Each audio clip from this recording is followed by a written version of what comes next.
Well, hello there, watching the press preview. A first look at what is on the front pages. Time to see them, what's making the headlines. No guesses tonight. With the consultant editor of the Daily Mail, Andrew Pearce, and the associate editor of the Daily Mirror, Kev Maguire, to discuss a very busy day, certainly. So, to the front pages then, let us start with the Metro. Time to go away and shut up or take a foreign holiday. That's the Metro's lead headline on the day Gavin Williamson was sacked as Education Secretary as part of that cabinet reshuffle. The Eye says Boris Johnson has sacked what it describes as his blundering cabinet allies and pictures the main winners and losers of the shake-up. Johnson wields axe in cabinet reshuffle. That's the lead for The Times. While the Financial Times says the clear-out signals an attempt to revive support for Mr Johnson's agenda for domestic reform. The Guardian, meanwhile, says it's a move to set Mr Johnson up for the next election. Daily Telegraph highlighting Dominic Raab and Michael Gove as two of the main losers in the reshuffle. But the Yorkshire Post says Michael Gove's new job at Housing will be a significant role for the North as part of the plans for economic and social levelling up. Daily Mirror investigates climate change and shows a flooded street as a warning of what will happen if we don't act now, although I see Gavin Williamson is still at the top of your paper, Kevin. So let's get the thoughts on today. Andrew Pearce and Kevin Maguire. Andrew, we didn't know he had it in him. Boris Johnson going all brutal. What happened? Well, you know, people say he ducks confrontation, and that's true to a point because this reshuffle is long overdue. He hasn't had a proper reshuffle since, February 2020. When he took over from Theresa May, he culled most of her terrible ministers. But this is a major reshuffle. It really is significant.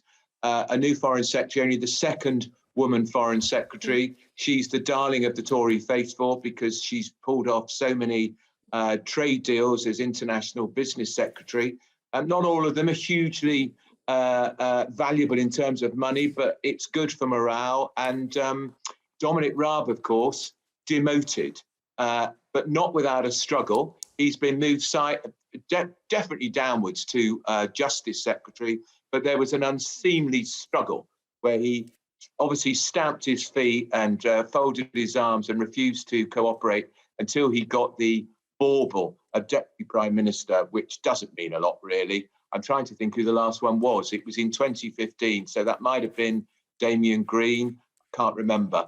But if that placates Raab, so be it. But he had to go from Foreign Secretary because he was found wanting during the great evacuation from Afghanistan. He didn't interrupt his holiday.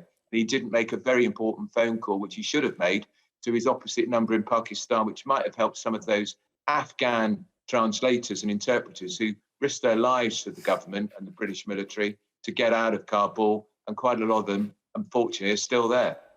Yes, and in fact, The Times, Quentin Letz's political sketch says, so, Dom, how does it feel to be the new Nick Clegg? Because he was the famous Deputy Prime Minister, of course, in that coalition government, wasn't he? But Johnson wields the axe in the cabinet reshuffle. I mean, good for him in some respects, keeping a job. He could have just gone. He could have flounced off, couldn't he, Kevin? But the other big one, I suppose, is Gavin Williamson. You know, you do wonder if this reshuffle was aimed at losing people like Williamson and moving Raab. What do you reckon?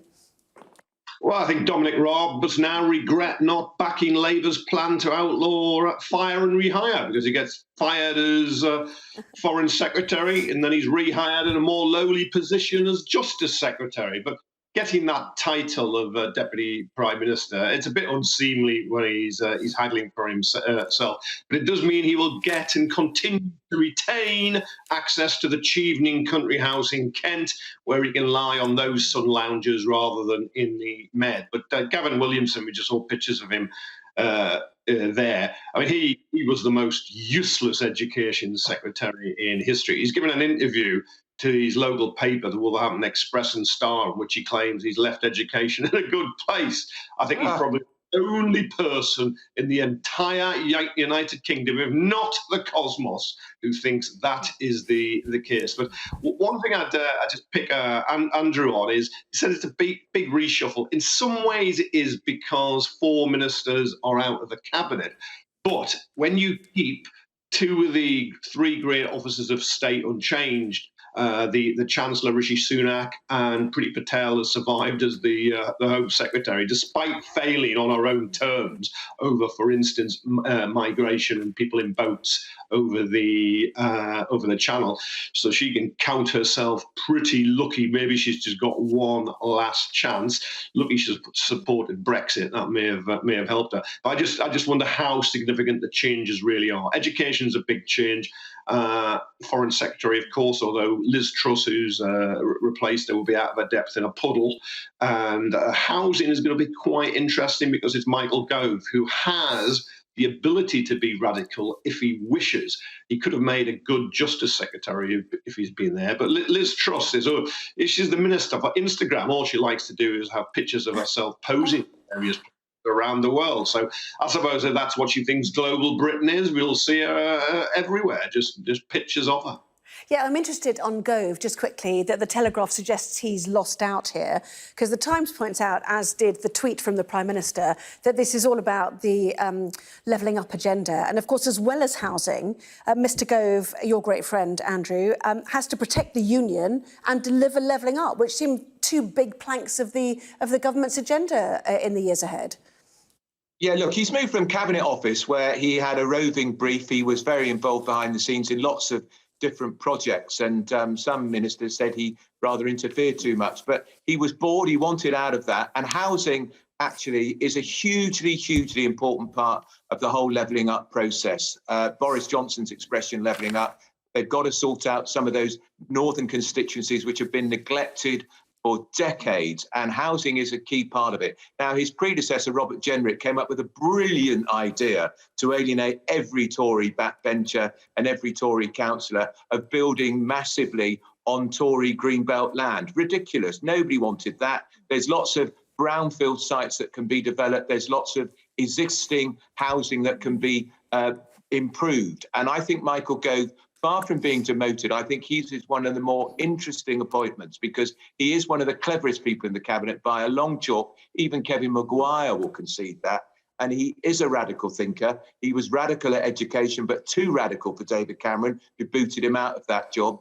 So I think it's a big job. He's also got to sort out the union in Scotland. That's a problem. He did his bit for the union by dancing rather badly in that nightclub in Aberdeen a couple of weeks ago. And he's also got another little job too. He's got to make sure Christmas isn't ruined by HGV lorry shortages, food shortages, because Christmas was a disaster politically last year. The Prime Minister put a lot of political capital in saying we would have a proper Christmas, and then we didn't. So Gove's got quite a lot on his plate and on his in tray. And life is always interesting when Gove's around, I would say. Yes, and go on, sorry. We talk about lorry driver shortages, and they were partly caused, not entirely, but partly caused by Brexit, which Michael Gove backed. If Andrew talks about levelling up, well, today we have grinding down, because we saw the Conservatives abstained on the universal credit cuts. There's about £6 billion going to be taken from 6 million families, 40% who are working, many of them up north. It's not levelling up, it is grinding down. And then secondly, Andrew says, oh, God, there's all these brownfield sites to build houses. I agree, where you can get reclaimed land, build houses. But that's not always the case. And I think the planning reforms are now probably dead, not least because Michael Gove is the MP for Surrey Heath in the Surrey commuter belt, where there was a very strong NIMBY tendency. And people there will not want them to be building houses in their areas. They want them to build somewhere else. That keeps happening now. People say, yeah, I've got to build houses, but I don't want them near me. Well, where are they going to be built? Well, that was going to be my question to you. Sorry, let me just finish, which is the point that the reforming departments had not been seen to be delivering, including housing. Not a good day to be called Robert and be in the cabinet. The eye pictures, one of them, who was the ex-housing minister. And my question to you was going to be, will they try and bring some of this stuff back that was failing, or is that gone and we move on? Andrew, what's your thoughts on that? The planning reforms for one of those elements. Well, if the planning reforms that Jenrick envisaged, who got the push as Housing Secretary, as I say, building on Greenbelt, which helped the Tories lose that by-election in Chesham and Amersham, no chance. There's other ways that they can take that forward. But I just want to say to Kevin about the benefit reduction, the £20 that's being removed. He knows that one of the great consequences of Brexit is wages are going up because employers can no longer rely on cheap imported labour from Eastern Europe, which is why Waitrose and Ocado are starting to pay proper wages for HGV lorry drivers, who were retiring in vast numbers, not because of Brexit, because of the working conditions are appalling, and the pay has been terrible and in decline, as Kevin well knows. And being a great trade union supporter, Kevin, I thought you'd be thrilled to see wages going up. Yeah, you oppose every other attempt to raise wages, but of course, lorry drivers deserve to get more if they can get more. All right, glad you agree. You don't want shortages, but you should know, and I hope you've got a better grasp, Andrew, of the benefit system than Korea's Coffee, the DWP secretary, who is surviving and doesn't deserve to survive. That if people on benefit more, there's a taper that takes away about 65p in every pound they earn. Let's. Do you mind if we focus back? You don't take away their benefits. You don't take away 20 quid. And here he goes. Right. Let's focus back. Do you mind just very quickly? The Guardian, I just want to run through quickly. PM's ruthless reshuffle lays the ground for the next election. Not quite sure how that's delivered there. And if you don't mind, let's plunge inside the Metro to pick up the very story in a sense that you were talking about, Kevin, which is inflation hitting a decade high, which is that all those people, including those on universal credit who'll lose that top up, are finding life much more expensive, clearly. And everyone's still talking about those shortages that we've already mentioned, the rising price of getting anything to do any building, shops, empty. And my question was this, really, is that this comes at a crucial time in departmental spending bids as we head to a budget. Does it neuter all those efforts to get more money for all those departments now? Do you think the timing of this? Oh, I think we're going to see departments outside of health, possibly defence, will be cut. There's going to be a huge squeeze on.